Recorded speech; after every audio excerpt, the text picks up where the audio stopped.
তো ফ্রেন্ডস, আজ একটা নতুন কিছু নিয়ে আসতে ইচ্ছে হলো, তো বানালাম। তো নিয়ে নিয়েছি আমি ময়দা, দেন একটা আম, এবং এটাকে ভালো করে এটার সাথে আটার সাথে ভালো করে মিক্সড করতে হবে। এবং আপনারা যদি চান তাহলে কিন্তু এক্সট্রা করে চিনি দিতে পারেন, কিন্তু আমি যেহেতু চিনি কম খাই সেহেতু আমি চিনি এক্সট্রা করে দিইনি। শুধু আম আর ময়দাটাকে আমি ভালো করে একটু মেখে নেব।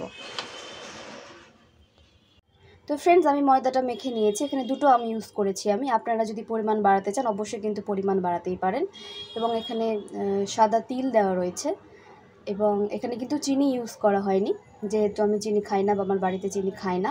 তো আপনারা কিন্তু চাইলে চিনিটা ইউজ করতে পারেন। তো ফ্রেন্ডস, এইভাবে কিন্তু আমি এটাকে ফ্রাই করা শুরু করে দিয়েছি। এটা অবশ্যই কিন্তু হালকা আঁচে ভেজে নিতে হবে, কারণ হালকা আঁচে না ভাজলে কিন্তু এটা কাঁচাই থেকে যাবে এবং উপর উপর পুড়ে যাবে। তো সে কারণে এটাকে হালকা আঁচে কিন্তু ভেজে নিতে হবে। তো ফ্রেন্ডস, এই হলো ফাইনাল লুক। আপনারা এটা খুব তাড়াতাড়ি বাড়িতে তৈরি করতে পারবেন বিকেলের মুখরোচক হিসেবে। তো থ্যাংক ইউ।